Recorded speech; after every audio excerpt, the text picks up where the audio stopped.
wow, you've lost it. Hello, this is Ozzy and welcome to my channel. Today I'm going to talk about um, how perfectionism ruined my academic life and probably me as a person. A lot of people are concerned when it comes to perfectionism. A lot of people are concerned with the root of this problem, or how it started and what was the cause of it. For me personally, that doesn't matter much. What matters is that how to cure it, because I think it is a disease. You might wonder why I consider myself a perfectionist. Well, I entered MA program in 2016, and we are at the end of 2022 and I'm still not graduated because I was looking for the perfect topic for my thesis and I couldn't find it. And right now I'm disappointed, and I decided that I'm not gonna do it because it's not worth all the mental problems that's causing me. Anyway, well, my younger self wasn't this perfectionist. I remember I was so careless when it came to presenting the perfect like version of something. I was very easygoing and I took things very lightly. But as I got older and after entering college, I kind of started to become more and more of a perfectionist. And I don't really know how it started, and I don't really care how it started. Some say that it is because you were afraid of making mistakes. That's kind of obvious. And it's because you had a strict parents, you were mocked for making a lot of mistakes and so on. And I don't know if that's true about me. I don't have any specific memory of it. Anyway, what's important is that it's causing a lot of problem for me in my academic life, and also my I'm sorry, I had a visitor. It has caused so many problems in my academic life and also my personal life. If you told my older self, like if you told me 6 months ago that I'm going to record videos of myself speaking English and upload it on YouTube, I would probably react along the line of, wow, you've lost it. But things have changed. I don't know how this change kind of started, and how I realized that being a perfectionist is not the answer. Or whatever my realization was. But I have read 2 books and they weren't like very eye-opening, and but they were certainly helpful in some ways. One was Mini Habits book. I kind of started to build these mini habits that I always was afraid of, and I can like studying a language, or like sticking to a plan, stuff like that. And I still can't really do that, but I'm no longer afraid of starting it. Doing it and starting it are 2 different things, but yeah, I have no problem starting a new habit. I'm kind of lazy when it comes to keeping it, but anyway, that's not the point here. Basically what this book was about is that you get the most ridiculous amount of whatever you want to do and do it. For example, if you want to build a habit of reading books, what you do is that you say, I want to read a page a day. That's kind of very easy to many people, it's not for me. I set it to, I like lowered it to 1 paragraph a day because that was the most ridiculous amount for me personally. Or like if you want to do push-ups, that was the example he used very often, because that was one of the um, long-term habits he made.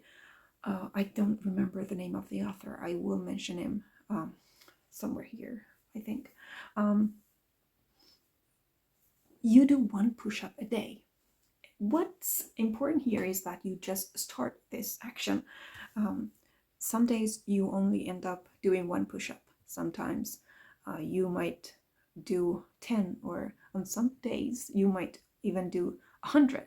That really depends on the day and your mood. But what's important is that you do that first one, or like that one time push-up a day, and keep it going. Like he said that some days he forgot to do it, and he would like, he was ready to sleep, and he would like, oh, I didn't do it today, and he would like flip around and do 1 push-up and sleep. I kind of did that, and that's somehow how I kept my Duolingo streak. Anyway, oh my god. And then his another habit he made was writing, and he would write like 50 words a day. Sometimes like he would write even 500, but some days he would only like stop at 50 because he wasn't feeling like it. And the second book was it really works though. Anyway, the second book was how to be an imperfectionist. It was suggested by one of my close friends. Like she's the closest friend I have right now. Anyway, in that book, I don't really remember much of it, if I'm being honest. But what the author suggested, I think both of the books are from the same author. I don't really remember. I will check it and I will update you guys. Anyway, there they suggested that to like stop being a perfectionist is to like take the big picture and divide them into smaller pieces, and each time just do it piece by piece.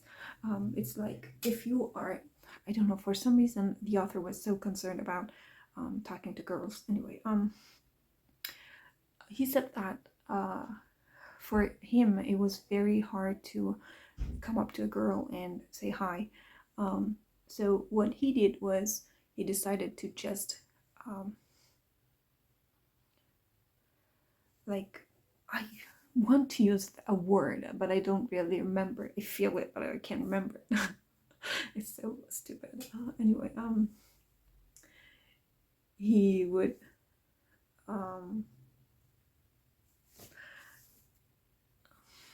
muster, I think it's the word, muster his courage and come up to this girl and say the most perfect hi he can say at that time. It could be a shaky one, it could be a very sturdy and confident one, it doesn't matter. Just doing it was accomplishing it. So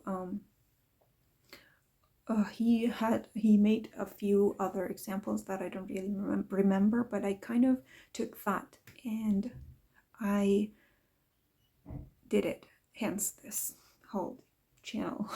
And yeah, or like if you notice on Twitter, I sometimes upload my readings.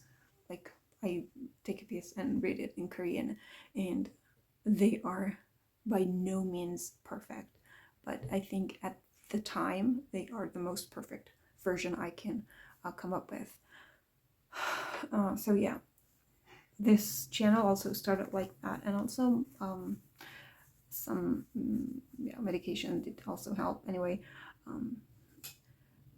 what I did was I set my phone here and I just started talking, and after watching it I said I couldn't do it better at that time, so it was perfect for me back then.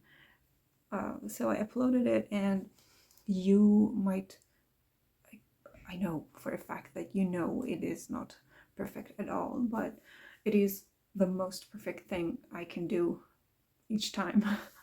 Like, it doesn't matter how many times I take these videos, they will end up being imperfect, and maybe that's the most perfect I can be, being perfectly imperfect or something like that. Yeah. Anyway, this was, I think, all I wanted to talk about. I also started a Discord server where my plan is to start reading books and different texts in my target languages, because I'm very afraid of talking. My Korean level when it comes to listening and reading is very high, but in case of my speaking, it is still an A0, I think. My project is called Voice and Words, or View. Oh my god, it is silly, but I love it. Basically, what you do is that you just read out loud without worrying about the meaning or about the interpretation or about the comprehension. You just read it and that's it. And it's a group activity. It can be just 2 people reading together or 10 people, it doesn't matter, as long as you just voice those words and get comfortable with the way they sound and how you utter them. I think that's very helpful for speaking as well. That way you can, when reading it silently, you are a very good reader, but once you start reading something out loud, it kind of isn't as perfect as you thought it is. That way I think you can recognize different and various mistakes you have when it comes to pronouncing a word. And I think at the end of the day, it will help my speaking as well. Yeah, if you want to join that server, I will leave a link down below in the caption. Yeah, that was it for today's video. I hope you enjoyed it, and thank you for watching it. I have nothing more to say. Thank you and have a nice day.